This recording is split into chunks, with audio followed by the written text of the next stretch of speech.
বর্ষিয়ান রাজনীতিক ও সাবেক মন্ত্রী তোফায়েল আহমেদ মারা গেছেন। রাজধানীর স্কয়ার হাসপাতালে চিকিৎসাধীন অবস্থায় বেলা 3:30টার দিকে তার মৃত্যু হয়। সেখানে আছেন সহকর্মী নিবিড় সাহা। আমরা সবশেষ পরিস্থিতি জানবো তার কাছ থেকে। নিবিড়, তোফায়েল আহমেদ মৃত্যুবরণ করেছেন, তার আগে উনি কি কি রোগে ভুগছিলেন, তার পরিবারের কারোর সাথে কথা হয়েছে কিনা বিস্তারিত জানাবেন।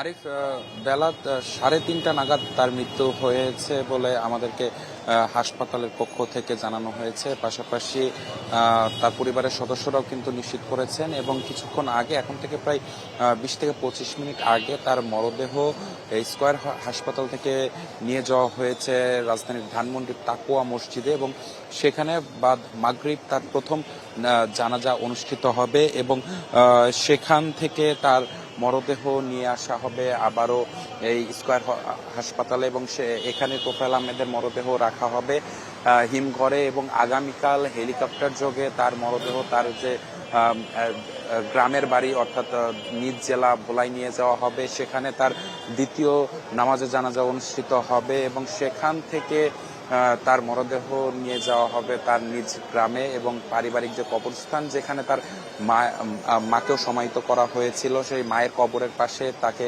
দাফন করা হবে বলে আমরা এখন পর্যন্ত জানতে পেরেছি। পাশাপাশি তার পরিবারের সদস্যরা এখানে এসেছেন, তারা কিন্তু কিছুক্ষণ আগে আমাদের সাথে কথা বলেছেন। তারা কিন্তু প্রয়াত তোফায়েল আহমেদের জন্য, বর্ষিয়ান রাজনীতিবিদ প্রয়াত তোফায়েল আহমেদের জন্য দোয়া চেয়েছেন। পাশাপাশি স্কয়ার হাসপাতালের পক্ষ থেকেও কিন্তু আমাদেরকে একটি প্রেস বিজ্ঞপ্তি দেয়া হয়েছে, যেখানে আসলে আমাদেরকে জানানো হয়েছে যে তিনি গেল 24 সেপ্টেম্বর থেকে এই হাসপাতালে ভর্তি ছিলেন। তিনি নিউমোনিয়া জনিত শ্বাসকষ্ট, হৃদরোগ এবং শারীরিক নানা দুর্বলতা এবং জটিলতা নিয়ে তিনি আসলে এই হাসপাতালটিতে ভর্তি ছিলেন এবং এরপর থেকে তার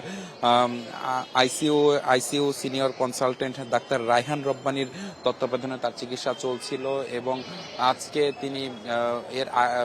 তিনি শেষ নিঃশ্বাস ত্যাগ করেছেন এবং এর আগেও কিন্তু আরো বেশ কয়েকবার তার মৃত্যুর গুজব ছড়িয়েছে। তবে প্রত্যেকবারই কিন্তু আসলে চিকিৎসকরা সে যে গুজব সেটি উড়িয়ে দিয়েছেন। তবে আজকে হাসপাতালের পক্ষ থেকেই কিন্তু আসলে আমাদেরকে এই তথ্যটি জানানো হয়েছে এবং আমরা আরেকবার যদি বলি, তার পরিবারের মাধ্যমে আমরা যতটুকু জানতে পেরেছি যে এখন তার মরদেহ নিয়ে যাওয়া হয়েছে রাজধানীর ধানমন্ডির তাকওয়া মসজিদে। সেখানে মরদেহের গোসল এবং প্রথম জানাজা অনুষ্ঠিত হবে।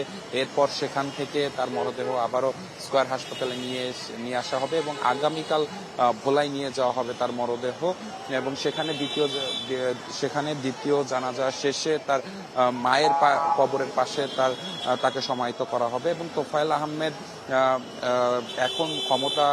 এখন কার্যক্রম নিষিদ্ধ হওয়া আওয়ামী লীগের খুব প্রভাবশালী মন্ত্রী ছিলেন। পাশাপাশি বাংলাদেশের রাজনীতিতে বলা যায় যে বর্ষিয়ান রাজনীতিবিদ এবং সিনিয়র রাজনীতিবিদদের মধ্যে তিনিও কিন্তু অন্যতম একজন ছিলেন। তো সবকিছু মিলিয়ে এখন পর্যন্ত এই ছিল আমার কাছে থাকা সবশেষ খবর।